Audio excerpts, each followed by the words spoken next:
Cool.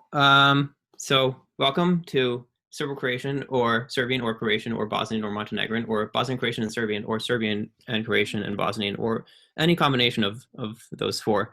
Um, yeah, it's difficult to name this language. But Here we go. Zdravo. This is the word for hello. Um, Hopefully you remember some of these words because I'll see if you can possibly translate them later. So here's an overview of the Serbian language. Spoken by about 21 million people. There's about 7 million in Serbia. I don't know, like 5 million in Croatia. I know the US has about 100,000 speakers.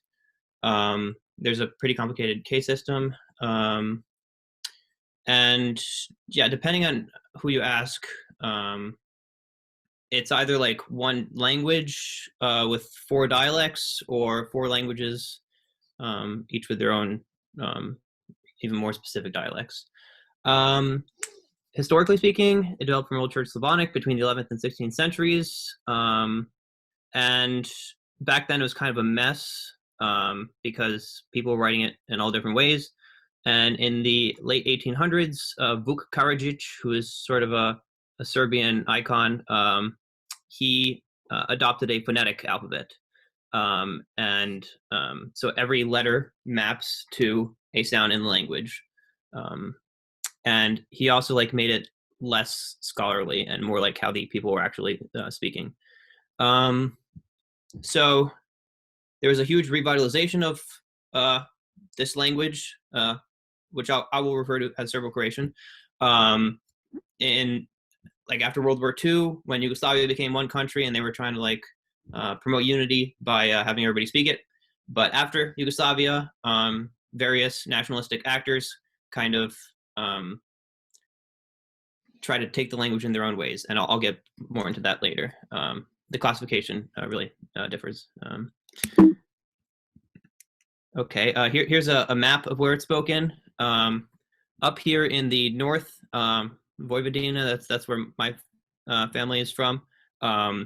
There's a lot of Hungarian presence, so that's and down in Kosovo it's just a mess because they're Albanian and Serbian are kind of all over the place.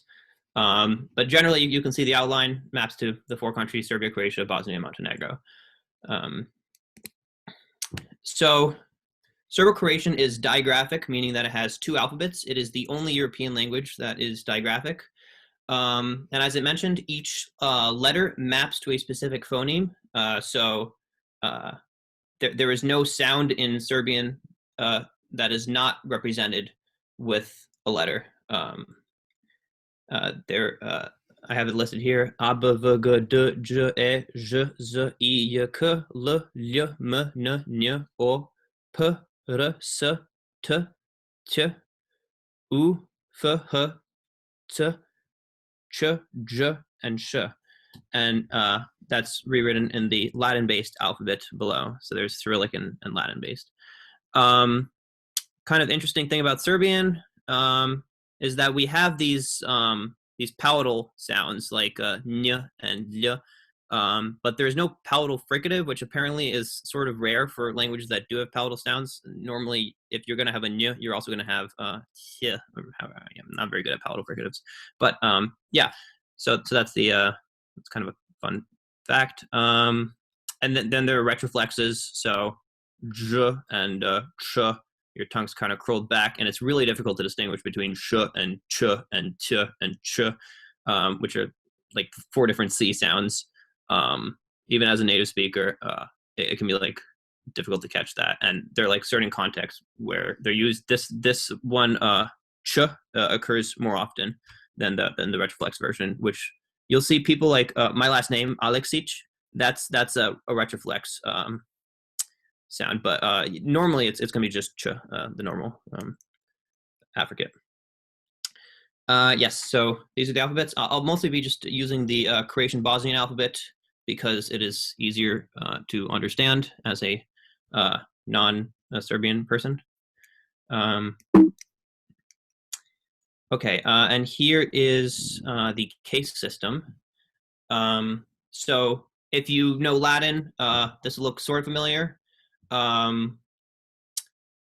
there are four main cases. There are two feminine, masculine, and one neuter. And you can see how they're declined here. I'll talk about what these little symbols over the vowels mean later, but they're not super important for understanding what's going on. But yeah, like looking at this, Jena means woman. So if you want to say just woman by itself, you'd say Jena. But if you want to call a woman, you'd say Ženo. And this can also mean wife. And the genitive, I put a little star here to remind myself to say that this is a super weird case. It's sort of like Latin has the ablative as the junk case. And so Serbian has genitive as the junk case. Like a lot of preposition words will be followed by the genitive, which, for those who don't know what it is like possession. So like of something. But in this case, like a lot of prepositions will just be followed by it, and it doesn't have to mean of. The dative is indicating when something is done to someone or for someone. Instrumental is basically when you're using the word with someone or by means of something. And the locative is when you're in a city, you would use like the preposition u, which means in, and you would say like u gradu, and that's in the city. U selu is in the village. So grad is city, selo is village, and coast here is bone. Plural is žene, gradovi, sela, kosti. Also, by the way, I forgot to mention this. If any of you have any questions about this at any point, just jump in and ask. Yeah. So yeah, that's the basic noun structure. Yeah, let me know if you have any questions on that. Here are some pronouns.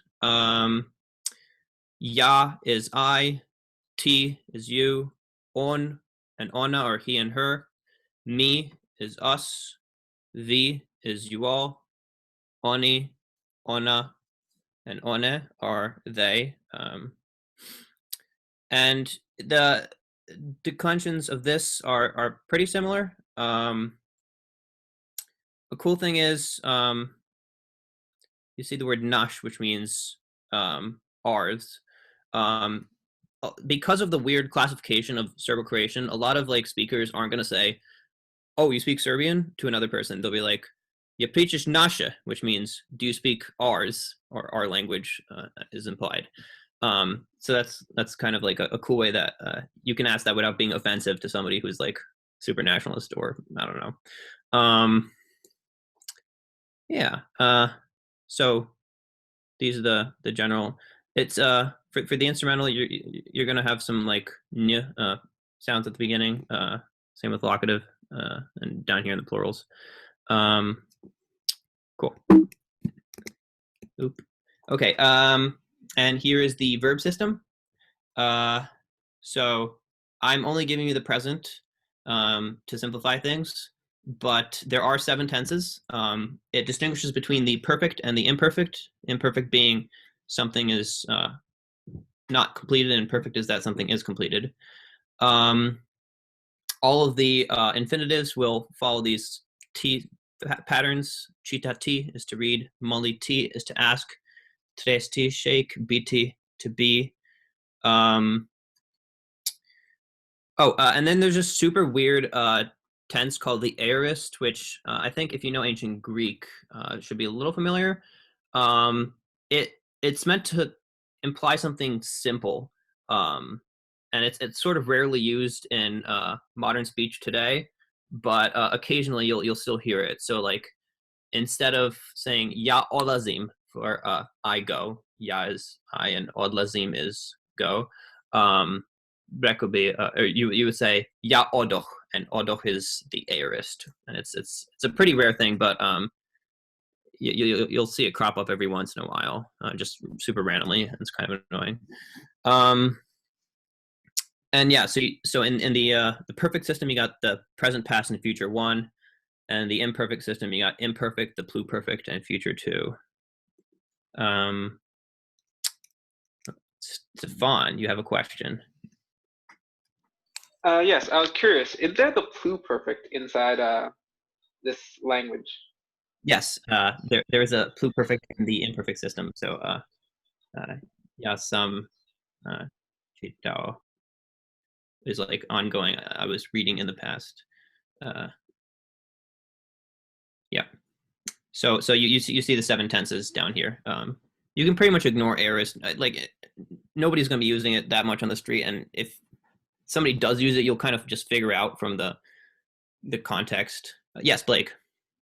What's the difference between future one and future two? Yeah. So future one is the perfect version. Future two is the imperfect version.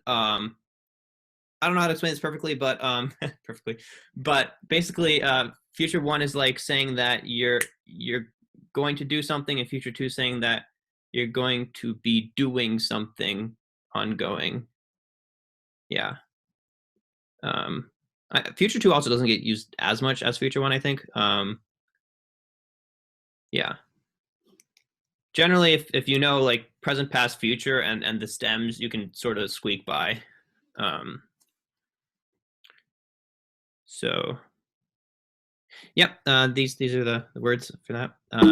And so a little bit about syntax and stress. The little symbols on the vowels, which I showed you earlier, those are not used when you actually write the language. Those were just like for linguistic purposes. The stress is placed either on the first syllable, and it's going to be a falling pitch sound, or it's going to be a rising sound on any but the last syllable. And I'm not like exact. There's some rules about like how this works for certain sounds, but I don't know the exact details of that. I'm pretty bad at stress myself.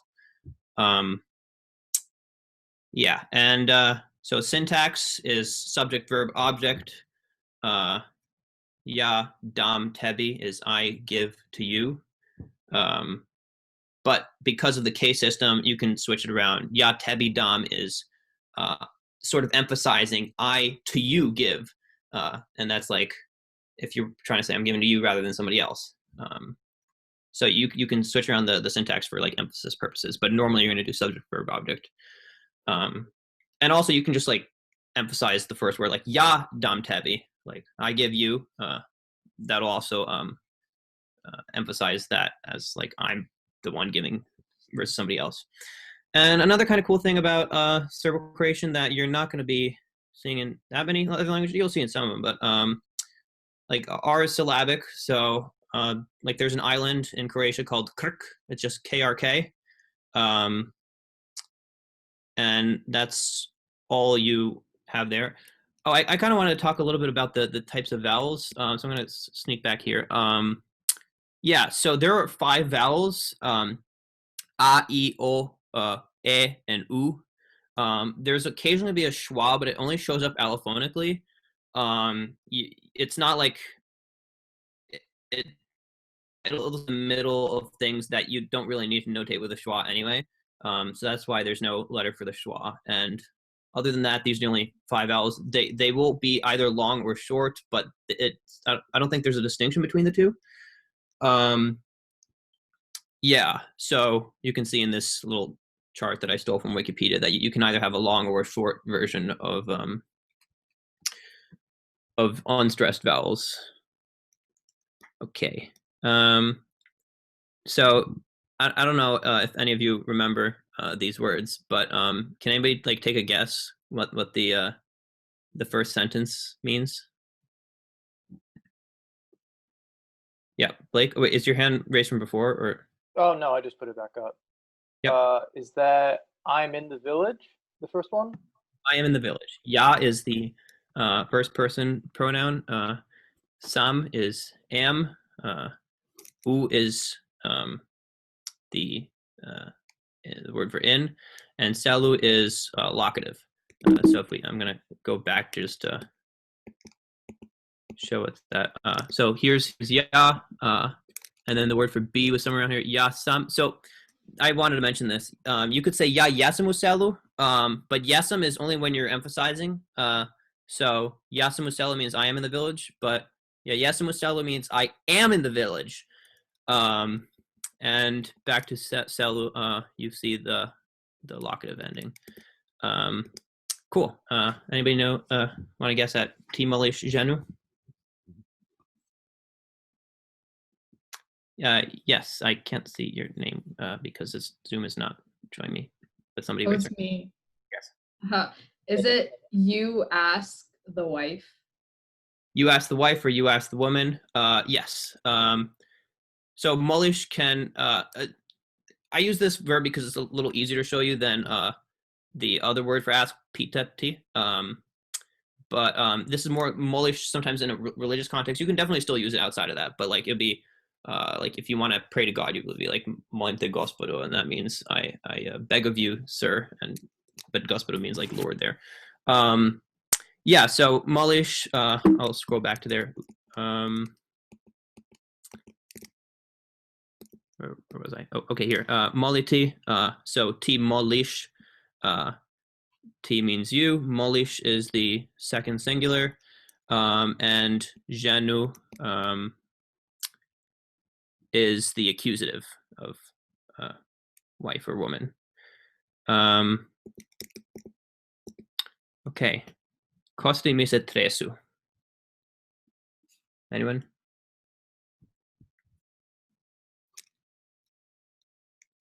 I will, as a hint, go back to the slide with the words for nouns. Oh yeah, I didn't put the word. Well, cost is bone. So anybody guess what costi mise tresu means?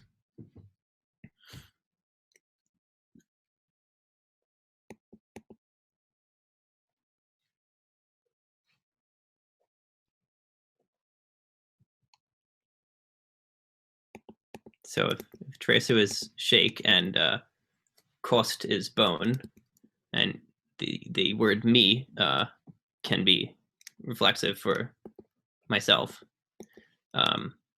Costi mise tresu means my bones are shaking.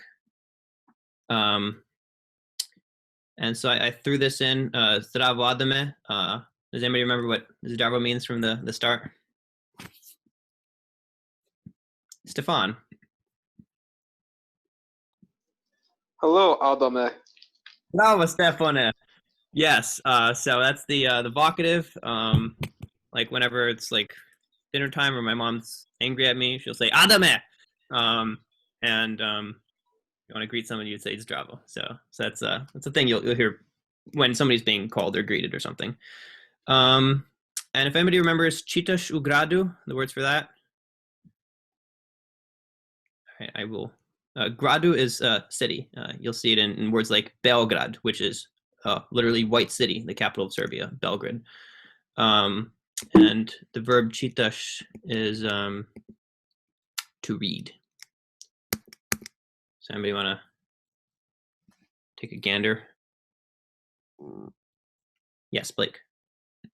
You're reading in the city? Yep. So again, same kind of thing as in uselu. You got the locative, and chitash is the second person, like in Molish. All right. So now we've done some Serbian to English, but can we do Serbian English into Serbian? So I have a sentence here. Can anybody figure out how to say the mouth cooks food, given the charts below?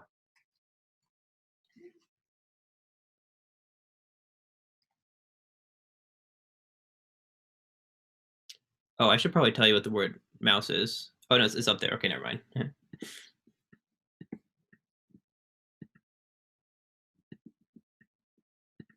Do we need to know like the gender as well? So yeah, that's definitely helpful. If you look at Mish, it does not have a stem at the end like grad, so it's going to be in the O stem masculine category. Okay.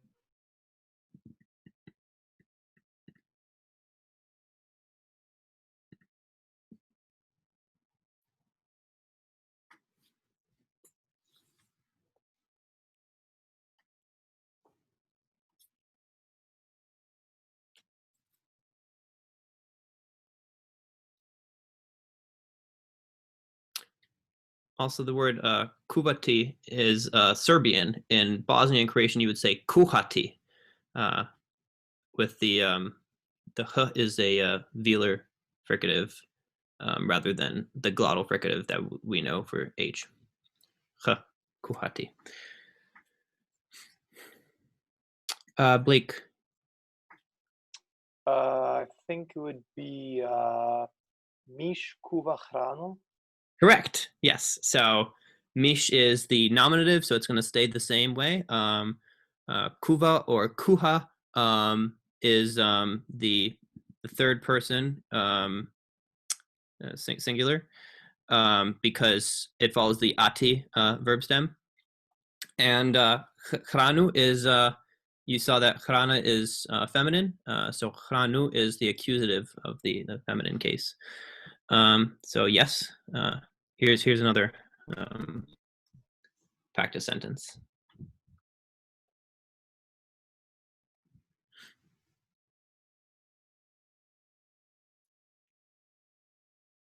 Hopefully it'll be slightly faster now that you know like the declension of mouse and food.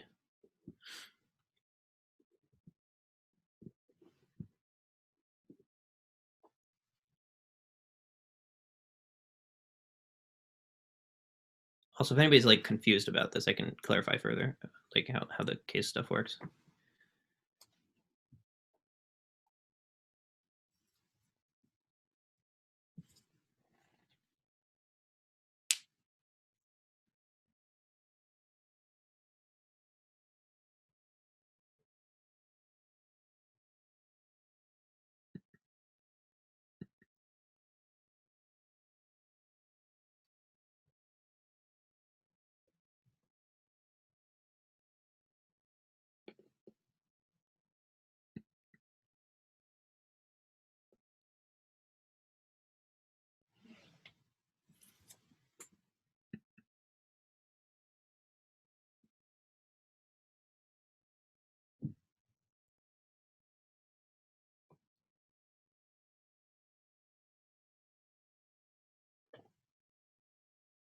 Yes, Will.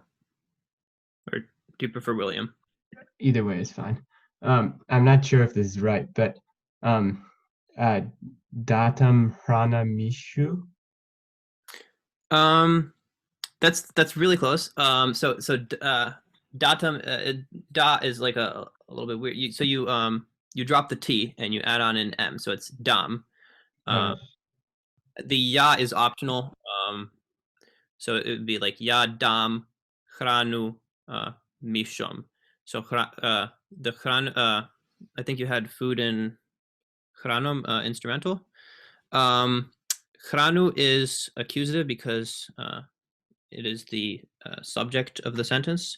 And mish is going to be in the dative because it is receiving an action. So yadam hranu mishum. Wait, isn't the ya the subject and the food the accusative? That's what I meant. Sorry. Yes. So ya is subject and mish is it's receiving the action of what you're doing with the food. Wait, so what would the mouse be? The mouse is in dative because it is receiving an action, and food is in the accusative because it is the object of the sentence, and ya is the subject. Right, but just what is mouse in the dative? Oh, so because mish is following the same thing as grad, it would be mishu. Okay. Also, weird thing, I tend to be higher pitched when I speak Serbian, and I don't know why.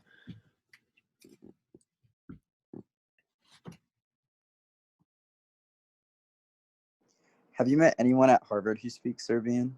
Yes, there is a Southern Slavic Society. There are about 5 or 6 of us who regularly go to the meetings, and then there's maybe like 30 people total. The Croatians don't hang out much with us. Can you tell where someone's from based on how they speak? Like, Yeah. is it evident? And I'm going to get into the dialectal differences later. That's a topic I'm passionate about. Okay. I have a question. Does kuhaichi, does that come from the word for kitchen, or like what does it come from another word? Kuhinya is the word for kitchen. Definitely related. I can look up the etymology of that.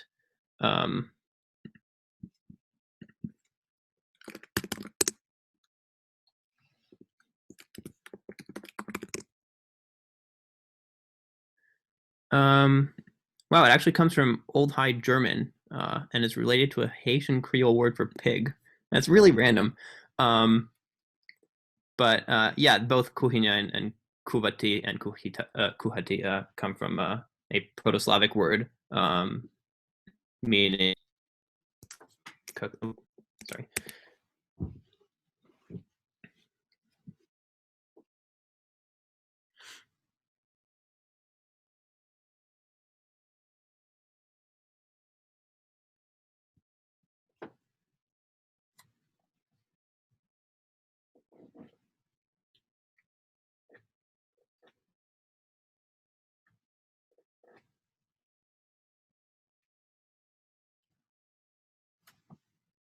I apologize for the gross nature of this sentence.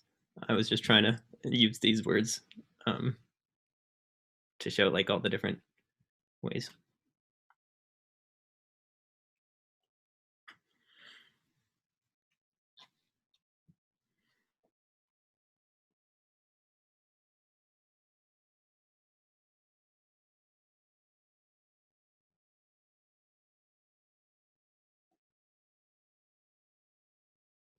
Yes, Blake. Would it be kuvaš miš u hrani? So kuvash, yes. Mish, where these are plural mice. I didn't see that. Yeah. And so also food is going to be in the locative because it's into. So ti kuvash mishove ukhranu. I have another practice thing.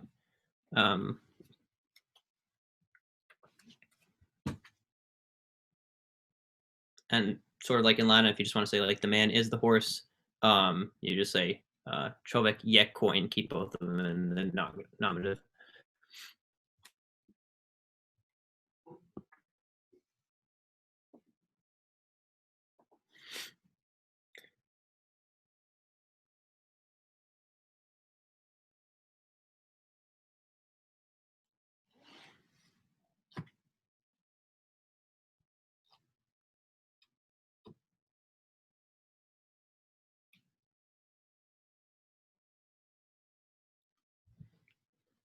And as a little hint, both chovek and coin are, I think, O stem.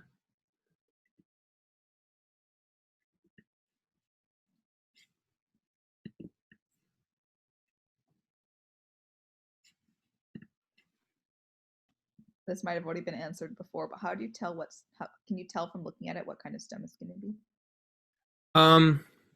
So yeah, if it ends with an A, you know it's going to be female, the A stem.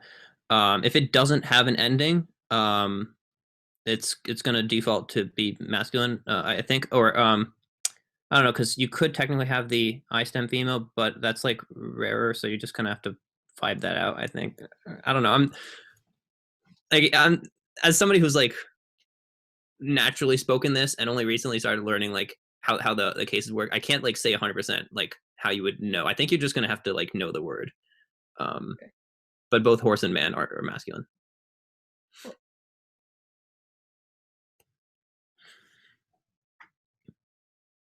Would it be like chovek, hvali, coin? I don't know if it's accusative or dative though for the praising. Yeah, good question. So coin, chovek hvali, coin would be the correct translation. I guess like gives praise to the coin to the horse would make sense, but I guess that's just not the way that Serbian does that. So yeah, it would be čovjek hvali coin.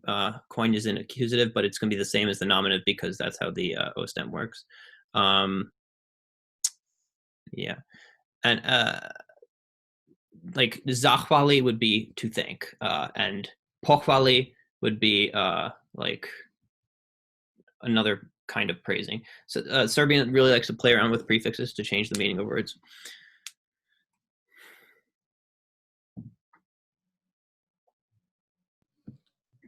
I have a question. So if you were to command with the first one, would you still use the same verb? Yeah, good question. So no, there's different stuff for the imperative in Serbian. I didn't throw that at you to avoid confusion. But it would be like zahvali coin, and it's sort of again like in Latin, you just take off the ending, and you would have like thank the horse, or hvali coin, praise the horse. And if you're trying to say this to multiple people, you'd say I think it's hvalite coin, which you just say with the infinitive. I don't know. I think that's correct.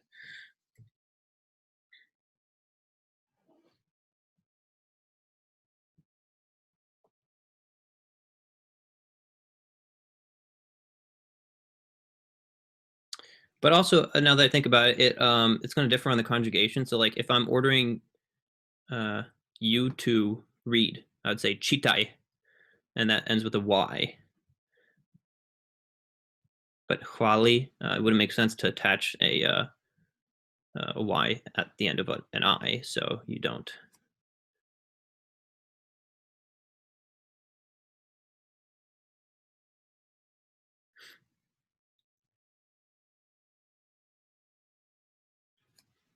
Do you always include the pronouns? Like, do you have to use the word, or is it built? Can you just say praise? No, but it will sound a little bit weird. Like you'll be understood and it'll be correct, but it'll sound a little bit weird if you don't say it.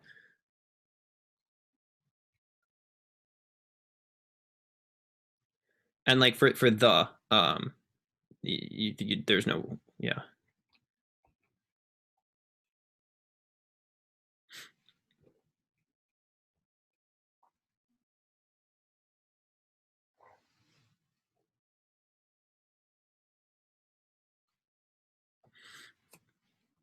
Yes, Alyssa. Would it be hvali coin čovekom?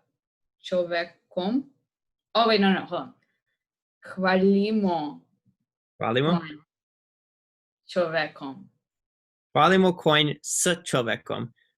So yeah, it's difficult to know like when you have to use the preposition, and sometimes like it's gonna be weird. But in this case, this is with the preposition s.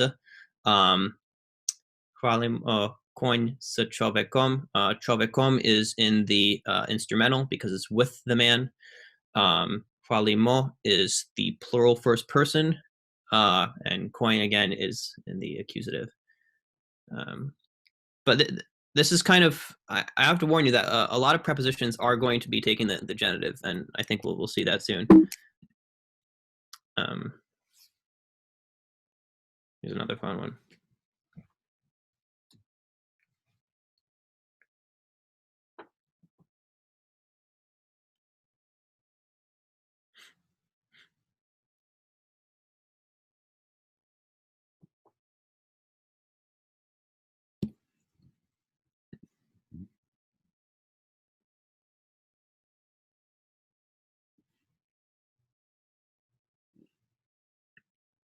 I see that you have like 3 different forms for some of them. How do you know which one to use? That's I personally, I would just vibe it out and see like what works. But I think if you're trying to learn the language, you'd have to like So it's not like both work. It's some situations you have to do one of them. No, I think this might be a regional thing. So I'm Serbian. I would I'll tell you which one I say after you guys figure it out. But I think another form might be correct in like so I speak the Stokhavian dialect, and then there's like a Karakalian dialect, and I think it might be dialectal.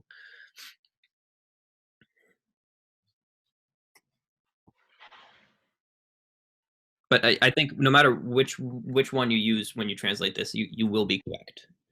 It might just sound a little bit weird.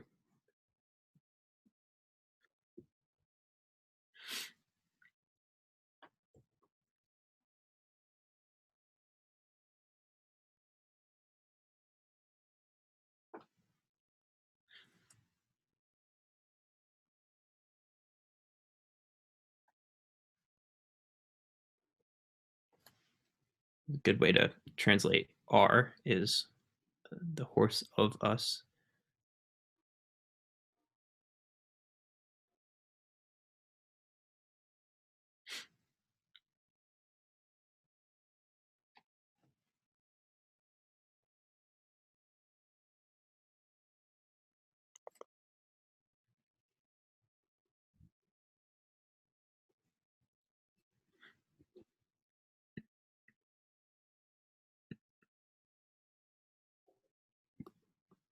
But you would still put the of us at the front, right? Yeah.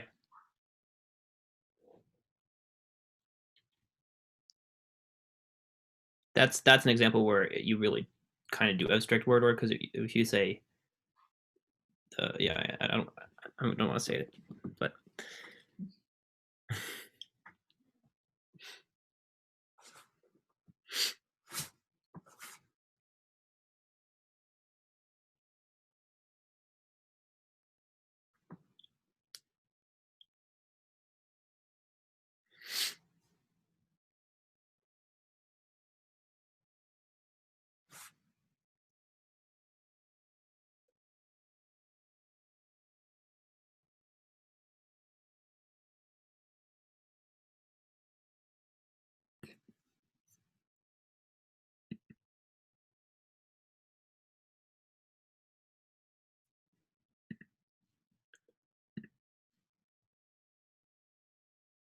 yes, Joanna had it correct in the private chat that she sent me. Well, I was waiting for someone else. Okay. Well, nobody knows what you sent me, but you can have the satisfaction. You got there first. Okay. Well, the nas is the R, and then horse is koń. I missed the pronunciation section, so oops. And then chwali, and then I chose new because that looks pronounceable. Right. Yeah. So nash coin chwali new. Nash's R. Coin is still staying like that. Chwali is the third singular for the et ending. And new is the accusative third singular feminine. Yeah, you would never say coin nash.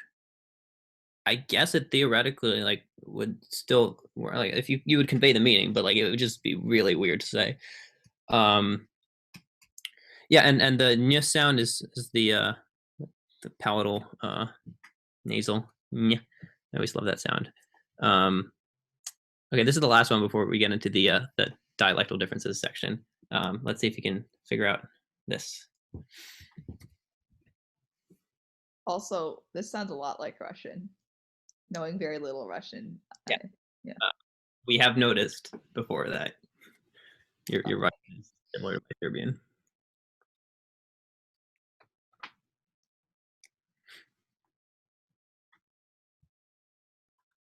A lot of the East and South Slavic dialects are sort of mutually intelligible. So, like if Danielle were to speak in Slovenian, I could probably catch like 80% of what's going on, and vice versa.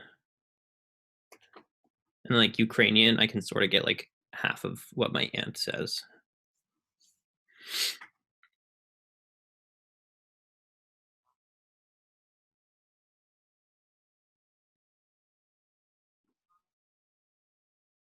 I have a question. Yes, Ben. Going back a few minutes, we used the translation nash of our to translate our. Is there an adjective that directly means our, or do you just use the personal pronoun in the transitive case? I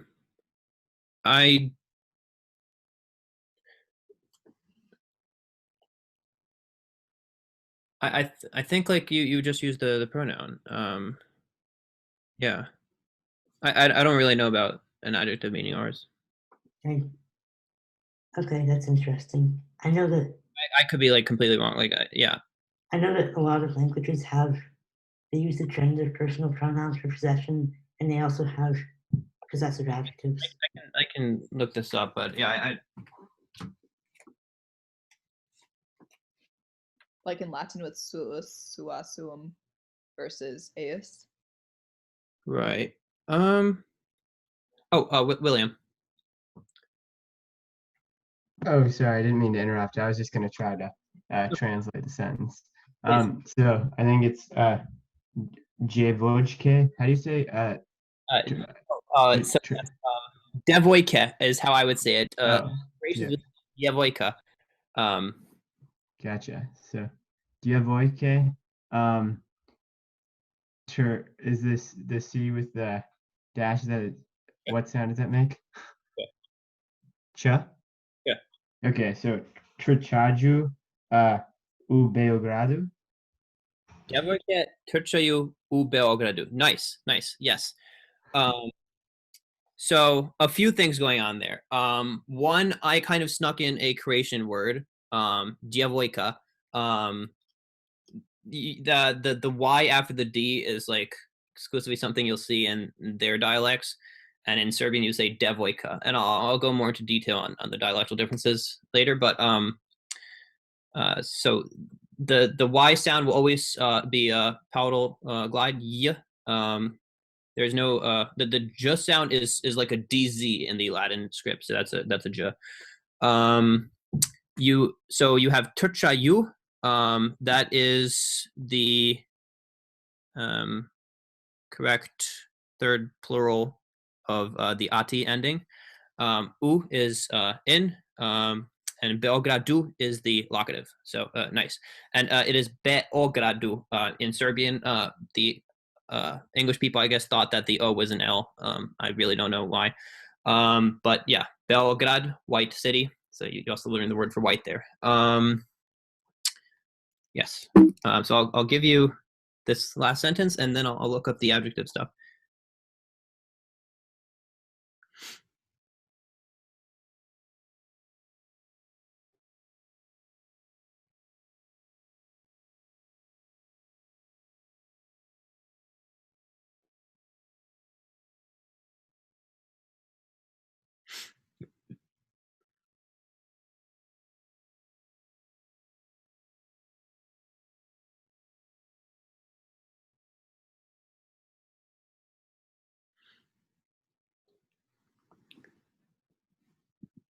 I can't find anything on an adjective for ours. I do think it's just the pronoun, but I can't speak with 100% certainty on that. There also hasn't been that many like linguistic texts on Serbo-Croatian. Like I'm taking a class in it right now, and the textbook is like not even written yet. We're kind of working from some loose papers. Yeah, it's as a smaller language, there isn't that much research into it as like more popular languages. Do we know what cases u is an odd take? Is it all instrumental? So you missed the part earlier. Sorry. Yeah, the genitive is the junk case of Serbian. So if I'm not mistaken, I think these are both going to be in the genitive. And so yeah, that's gonna be a little bit weird. But like a lot of the prepositions will just be followed by the genitive.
Does anybody have the "they run out of Belgrade" part yet?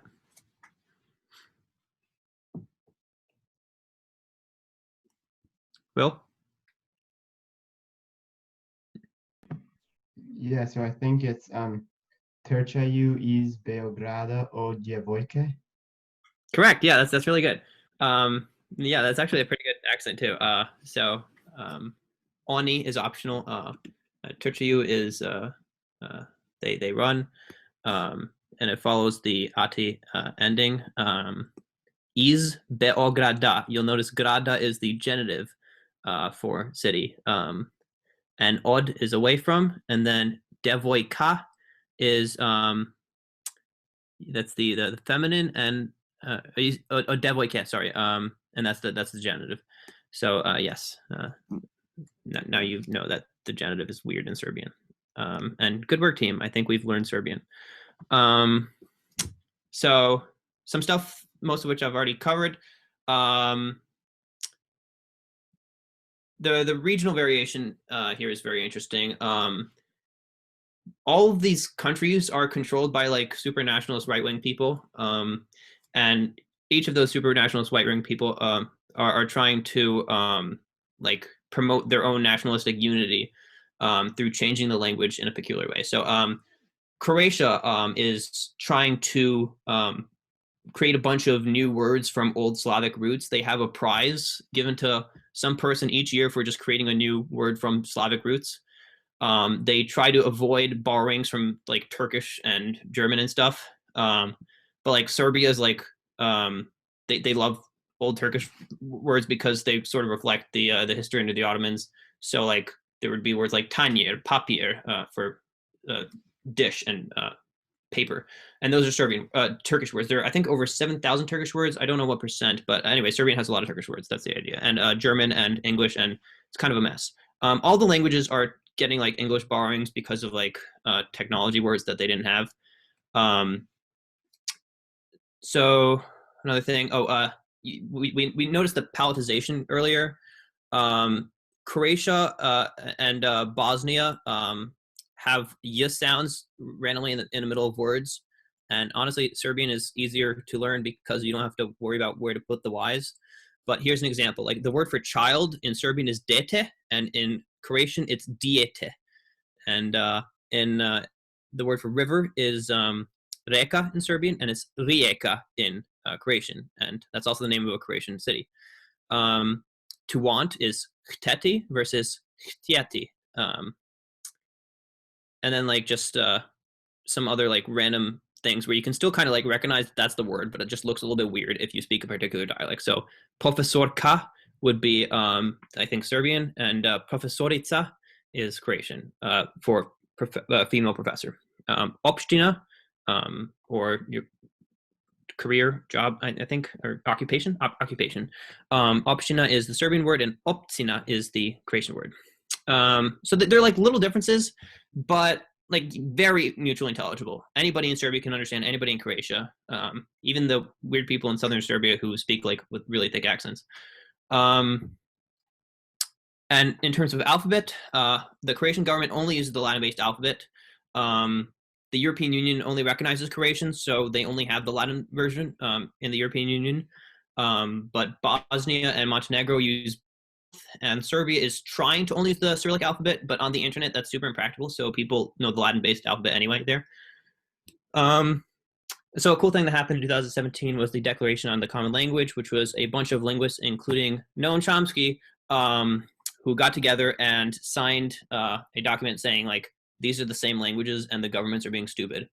To date, nothing has come of that declaration, but it's a pretty cool declaration anyway. So here are some examples of different morphology. In Croatian, you would say učinit ću to for I will do that for you, or ću is for you, and učinit is I will do. That's, you can see like a little future tense there, and to is that. But in Bosnian, you would use uradit for I will do. And in Serbian, they just combine the ću as a suffix, so it'll become uradi ću to. And then you can see a little more palatization with the dolivati for add by pouring, Dolijevati. Bosnian tends to use like a little bit of both depending on which part of Bosnia you're in and which nationality you identify with. It's honestly debatable whether Bosnian is a language. A lot of people like argue that they either use Croatian or Serbian there. So yeah, you can see a little more of the palatal differences. But all in all, they're really kind of the same language, and nothing shows that better than cigarette warning labels. This is the Serbian version at the bottom, and then the Croatian and Bosnian version. And they all say literally the same thing, and they all sound the same, but they're legally required to print it in all three languages because they're different languages. So that's pušenje ubija means smoking kills. So you can see how it gets a little bit ridiculous sometimes. Like clearly it's unnecessary to print pušenje ubija in the Latin-based script twice. But since that's required by law, that's the situation. So a few fun things. I mentioned it's only a digraphic language. Serbo-Croatian was one of the 4 official languages of the Ottoman Empire, and there are a lot of Turkish words left over. And a lot of these South and Eastern Slavic languages are mutually intelligible. Like you can sort of, my family had a Russian family friend, and the friend would speak in Russian and we would speak in Serbian, and everybody would understand each other. So it's really quite close. And it makes you wonder, like, at what point do we define what is a dialect and what is a language? If you can still sort of understand Russian, maybe that's just like a really branching off dialect, but obviously nobody's going to say that. So coming down to the 4 languages, Serbian, Bosnian, Croatian, and Montenegrin, it makes you wonder whether they're dialects or what. And the etymology, which I love, vampir comes from a Turkish word meaning witch, but it traveled through Serbian, and Serbians will proudly tell you that is the only word that comes to English from Serbian. That's sort of true because Hrvat also is, that's Croatian. It literally means Croatian. Hrvat is, Hrvatska is how you say Croatia in Croatian, and a Hrvat is a Croatian singular. So a cravat is like a piece of clothing that Croatians typically wore. Yeah, and I think that's all I have. Kraj, that means end in both Cyrillic and Latin-based script, in Serbian and Croatian. And if you have any questions, please let me know. Yeah.